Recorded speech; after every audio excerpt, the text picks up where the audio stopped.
Welcome to the Student Ministry Matters podcast. We want to encourage, equip, and connect those with a passion to impact the next generation for Jesus Christ. Student ministry can be a lonely place. You might even feel like you're the only one in your church or community that cares about students. Well, know this, you're not alone. People all across the country are engaging Gen Z and care deeply about the spiritual direction of these young men and women. Whether you're full-time, part-time, bivocational, or volunteer, if you have a heart for students, this is the place for you. Welcome to the podcast. We are happy that you have chosen to join us as we continue the conversation about student ministry. On tonight's podcast, it's just me and Zac. Say hi, Zac. Hey, guys. We are going to continue a short little series about summertime choices. Last time, we talked about making the right choices when it comes to events in your summertime ministry. Tonight, we're going to be talking about teaching during those summertime moments. It looks a little different than the rest of the school year, and so we're going to spend some time focusing in on that and some guidelines and some things that can help you as you work with your students. Now, before we get to that, we, of course, want to thank our sponsors at Central Baptist College of Conway. They are always there for us. We're excited about this partnership. Both Zac and I are graduates of CBC, and it is a great place. If you are a ministry student, meaning you are serving somewhere and you want to finish up your education, they have a PACE program that is designed for people like you. You can contact them and reach out at cbc.edu and find out more about that. Or if you have students that are maybe sophomores, juniors, or seniors that are trying to figure out where they need to go and finish up their public education, man, come to CBC. It's a great place. Point them there. Again, that's cbc.edu. Contact the team there, and you'll be able to learn more about the school. And if you ever have questions, reach out to us. Our email addresses are in the show notes, and it's a great way to find out about the school because we've been there and we have students that have been there. And so it's a great place. Well, Zac, it has been a week since we talked. And so I wanted to ask you, what's gone on in your life this past week? Yeah, so it's been really busy. I've been really having to prepare for a lot of things that are coming up soon. SOAR is going to be here before we know it. So I've been preparing for our breakout sessions for SOAR. I'm excited about that. We've got our leaders. We've got our topics. And so I'm really looking forward to that. We've also got church camp coming up. So I've been kind of preparing for that. I'm in charge of the games, the rec time for our church camp this year. So I've got that to look forward to. And then today, this Sunday, we had graduates Sunday. And so I've been preparing for that as well. So I've been super, super busy these last 2 weeks. But now that graduate Sunday's past us, I think it'll slow down just a little bit. You know, as we get to the end of the school year and as we look towards the summer months, there's a lot of busyness that hits all at once. It's just kind of the life of student ministry. It goes in these big spurts. I know that I'm looking, of course, at SOAR. That's our SOAR conference. Go to soarconference.com, find out more about that. It is a great student ministry conference, something to take your students to. And Chris is the visionary leader of that conference. And so we'll be spending some time even on this podcast talking more about that. But I'm actually been talking and planning past the summer to the 2021 Student Ministry Workers Retreat. We're going to be talking more about that, of course, but it's a one-day retreat that we have at Central Baptist College of Conway. It's there for full-time, bivocational, part-time, and volunteer student ministry workers. And we have Jeff Borton, who is going to be our guest speaker. And again, we're going to talk more about that. And we'll actually probably have him on the program before he comes so that you can get to know him a little bit. So if you have questions about that retreat, be sure and reach out. We would love to talk to you about that. Hey, Zac, before we get to our topic tonight, when we were thinking about summertime, I got to think back to those moments when we would be at the house as a little guy and I'd be listening and all of a sudden I'd hear the ice cream truck go by. And, you know, there's a certain amount of excitement that you just run, you try to figure out, okay, how much money do I need? What can I get? Or maybe if you didn't hear an ice cream truck, you would go to church camp like you talked about last week, and that there's that canteen where you could get ice cream. And so at the end of Wednesday nights or maybe Thursday nights for me, it was I'd go get me an ice cream. So I got to ask you tonight, what was your favorite summertime ice cream? Well, Dan, you asked a good question, because this is a question I could probably talk for a whole podcast about, but we don't have the time for that. My dad raised me on Bluebell ice cream. He, not in the summertime, but basically every Friday night we ate Bluebell. I kid you not. We ate it just about every Friday night. So growing up, it was Dutch chocolate, Bluebell Dutch chocolate. That was my favorite, and I would take that and mix it with the Bluebell cookie dough, because I'm not a big fan of vanilla. I love chocolate a lot more, but I love the cookie dough. So I would take the chocolate ice cream, the cookie dough from the vanilla, and mix it all together, and it just created heaven. It was fantastic. Now, moving past that, I went into college, and, college broke kid ain't got time to buy $6 gallons of Bluebell, every week. So I discovered Andes and discovered this custard, and I fell in love even more than ice cream, Bluebell ice cream. My dad thought I was a sinner, which I am, but but man, so now I have fallen in love with custard even more so than ice cream. I love how rich it is, how smooth it is. I can go to Andy's, and a lot of people, they will just get all kinds of crazy stuff in there and mixed in with their custard. And I get there and I say, hey, just give me 3 scoops of chocolate and I'm good to go, because I love it. But yeah, so I'm definitely a custard guy. And since we moved to Benton, I haven't had Andy's close. So I'm hoping maybe they'll open an Andy's around here, Bryant, Benton area here soon. But I do have Freddy's, which is the next best thing. So when I'm having a craving, I'm able to go on over to Freddy's and get me something. But anyways, yeah, I could talk forever, but I need to shut up or I won't. Well, I think that if Bluebell or Andy's would like to become one of our sponsors, I could really be down with that. Yeah, that'd be awesome, wouldn't it? Yes, please. And send me your free, whatever, you're making a new flavor and we got to test it out. Yeah, send it to me. Well, now when I would hear the ice cream truck, when I was a little guy, I liked orange push-ups. Those were fantastic. Orange sherbet. For some reason, that's great stuff. But even Bluebell makes an orange sherbet that's fantastic. So the other thing is at church camp, I would always, and this has been in more recent years, but I would always wait to have my ice cream, to spend my $2 on an ice cream treat. I would get like a cookie ice cream sandwich. They would have M&M cookies with ice cream in the middle of it. And so good stuff. But of course, it's not Bluebell. It's not Andy's. I know that.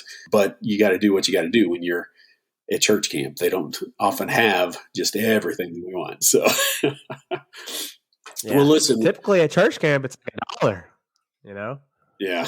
Yeah. Well, we are talking about summertime things, summertime treats. But you know what? When we're looking at the summertime, we're thinking about all sorts of things. And again, on the last episode, we talked about events and what that looked like.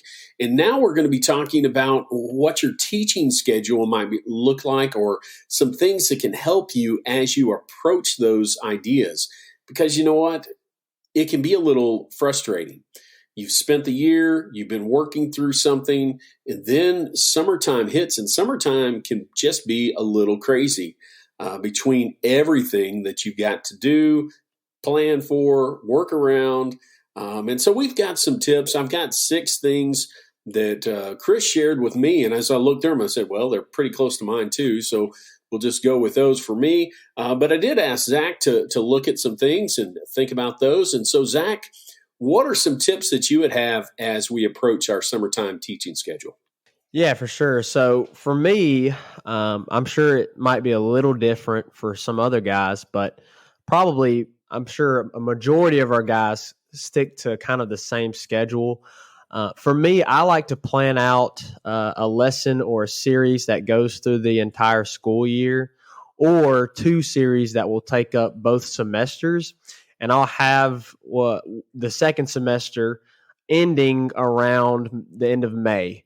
And so then I'll start up again with a new series in August, at the beginning of August. So I typically have that June and July that I have to figure out and work around in the crazy schedule of all the events on what I want to do.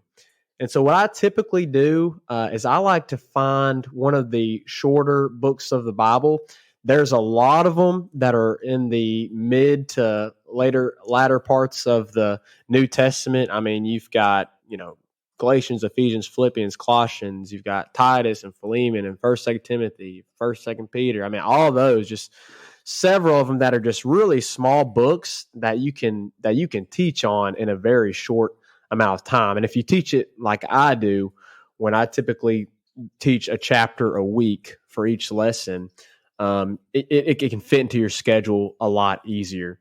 But other things I like to do, if I'm trying to be different and do something outside of teaching a book on a book-to-book basis, chapter by chapter, I like to, especially after SOAR, because you kind of everybody gets on that spiritual high, whether it be church camp or SOAR. What I like to do the week after that is I like to have a questions night. Because, in our day and age, there's a lot of stuff that is going on in our students' lives, at school, at their jobs for the older ones, that they are getting exposed to, and they have questions about those things, and they're curious, and they're questioning, well, how does this relate to Christianity? Is this right? Is this wrong? And so a lot of questions that fill our students' minds just because of life. And so I love to be able to have a questions night where we have a panel of our leaders, and we have little cards that we hand out where they can fill out questions. And it's anonymous, so they don't have to be called out, and they are free to ask any questions they want, whether it be just about life or their spiritual walk or whatever. And they'll turn those questions in, and we try to get all the questions answered that night. And I've noticed that that night has been, typically when we've had those nights, it's been one of our best nights because the students are just really interactive. They're very attentive because it's things that they want to hear. It's things that they're thinking about. And so that's typically what I like to do on my Wednesday night services during the summer. It is tough, though, sometimes because you have that crazy, chaotic schedule. For me, I've got, at the beginning of June, we've got church camp. And then we have about a 3-week break, and that's when I like to fit in that small book of the Bible. And then we've got SOAR, and we've got 1 week after that. That's when I typically do the questions night. And then we've got 2 weeks of preparing for VBS and having VBS. And then we get back in August. So I know that's a lot, but that's a lot of what my summer looks like typically. The hard part of this is the variety of things that we hit during the summer months. You've got camp. You've already mentioned that. You have a big conference with you guys at SOAR, and with many of our listeners, it's probably SOAR, but it may be other conferences that are out there. You have Vacation Bible School. And then you have the other things that your students are involved in. They have jobs. They have sports camps that they're going to. Perhaps they have other types of camps, music camps, band camp, choir, and the list kind of goes on from there. And we're trying to invest in our students even during these months. There are a couple of things that I really liked in what you described. And one of those was that question night.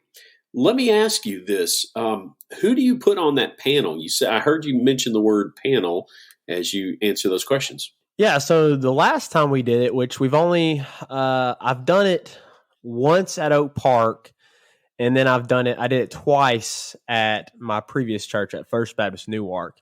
When we did it at Oak Park, I had our college leaders. It was a panel of our college leaders. Preston Jones, who a lot of people will probably know, he's the leader of SOAR Collective. He led our worship at our Wednesday night service for 2 years. He actually just stepped down to take over for his youth group. But he was on that panel. I also had Jake and Jessica Tyson, which a lot of people are familiar with from having Jake on the podcast, his wife. And then I had one of my other leaders. His name's Richard Sharp. And I had all of them because that's a wide variety of personalities and walks of life. And so I would encourage, if you have a questions night, I would encourage you to, something that I could probably do better is a better variety of age, of people with different ages, because a lot of my leaders from the panel that we had at Oak Park was younger and around college age. So I want to, in the future, do a lot better at spreading out the ages of who's on my panel. But I would for sure encourage somebody that is thinking about doing a questions night or wants to do a questions night to for sure make sure that they have a variety of personalities, walks of life, interests, just all that stuff is really important when you're dealing with a variety of different students.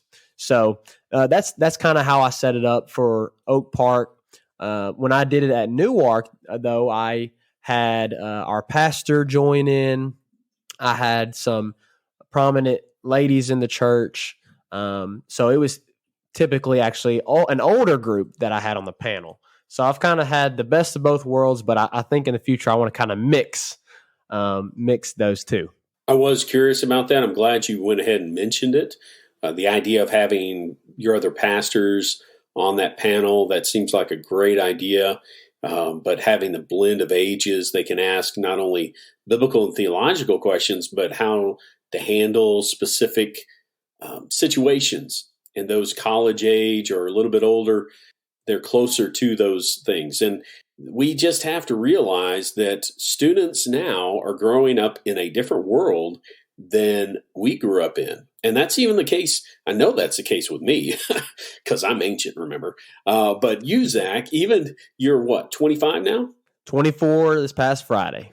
Okay. So, but still think about it. 10 years difference, there's a lot of different things. Somebody who's 14 in your student ministry is going through different things than you did. And so it's kind of hard, but man, I love hearing about that. That's a great night to incorporate into what you've done. Now, in the past, we've done several different things when it comes to Wednesday nights during the summer. One of the cool and different things that we did, I'm actually the pastor of family ministries in my church, and so I handle a wide range.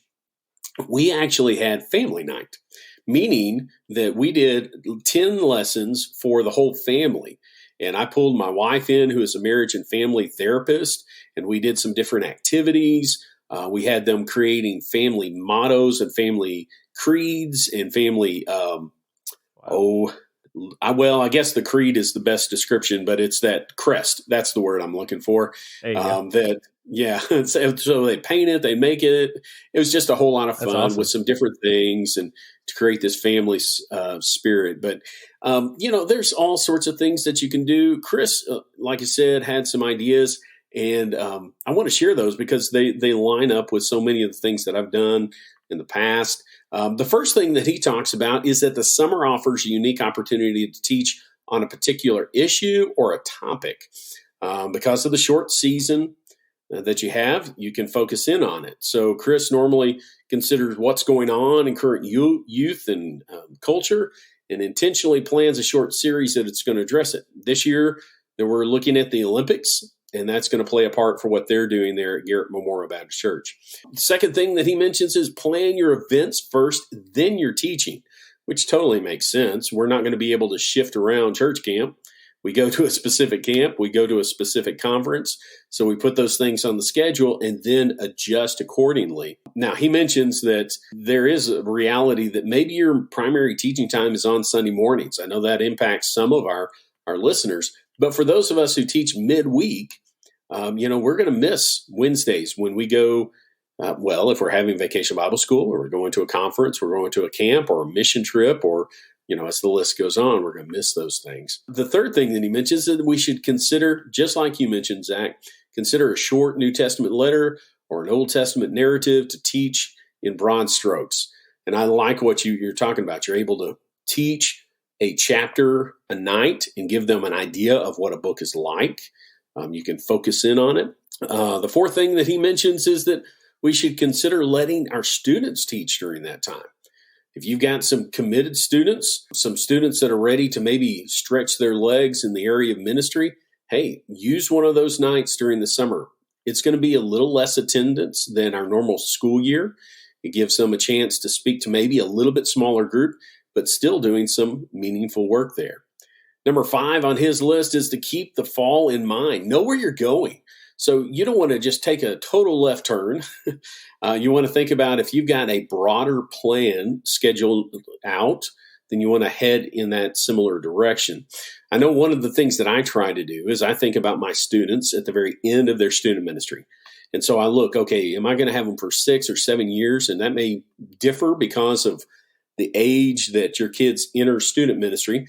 But I like to set up a 7-year plan or a 6-year plan. And this year we're going to cover Jesus. This year we're going to cover the church, or those broader strokes. And you can do it with different books of the Bible. There's a lot of things that you can do in that set. But know where you're going is what he described. Then number 6, don't be afraid to try something new. Use a Bible study with a video, work through a particular topic, bring in a couple of guest speakers.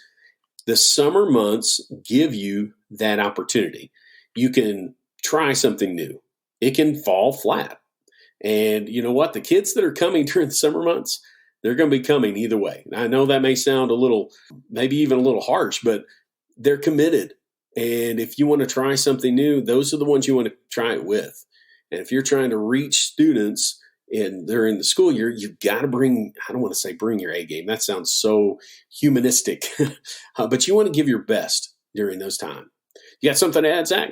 Yeah. So we were talking about the future. You were talking about that and planning, things that you might have not done. I love what Chris said, because he kind of was talking about doing a couple things that I've thought about doing in the future, specifically the topic. I really think it'd be cool. That's something I want to do in the future, is focus in on a specific topic, because I've, for the longest time, just been going through books of the Bible chapter by chapter, week by week. And so I really would like to focus in on a topic and just, something that the kids are interested in, something that's prevalent in their life, something that needs to be talked about. And so I'd like to incorporate that into the future. But also, I'd like to allow opportunities for students. He mentioned students, but also student ministry interns to be able to speak and just give them the opportunity to further their speaking and just talking with students and helping them in the ministry. Another thing that I've done before, but it was kind of last minute. Now, this is going to be funny, because when we talk about these things, a lot of people, think, oh, well, we do that because we didn't plan right. We had to do something quick and it was last minute. But testimony nights, right? That's the go-to if we haven't planned and we have to figure out something last minute to have on Wednesday night. But there is something that's very powerful with having testimonies shared. And I've also thought about doing that, doing an entire month of testimonies where it's somebody different each week with a different testimony, a different background, different walk of life, sharing with the students. And so those are some of the things that I've really wanted to do in the future, and I'm hoping to incorporate here soon. Those are great ideas. And again, it's about being creative in this process. You have that opportunity, take a hold of it, see what you can come up with and ways that it's going to impact your students, and just don't worry about failing. Let's say, let's try something, and here's a great time to try something new. Now, I will share with you one of the great summers that we had was when I was at Temple Baptist Church in Rogers. We had gone to a 10-week series, and that series was across the board in our church, meaning the adults were studying something, our students were studying something, and even our children's ministry was studying something, so that we were all talking about spiritual gifts and our personalities and how God would use those to use us in the church. And it was really good to be on this similar thing and be in alignment. And so as you're trying to figure out what to do with the summer, maybe you want to talk to your pastor and say, hey, what about us being on the same page so the families can discuss and talk about some topics as they go forward? Again, just an idea. We don't claim to be experts here on this podcast. We are guys in the trenches who have been working and doing these things, some of us for a long time, and some of us have just been doing a lot of it in a short amount of time.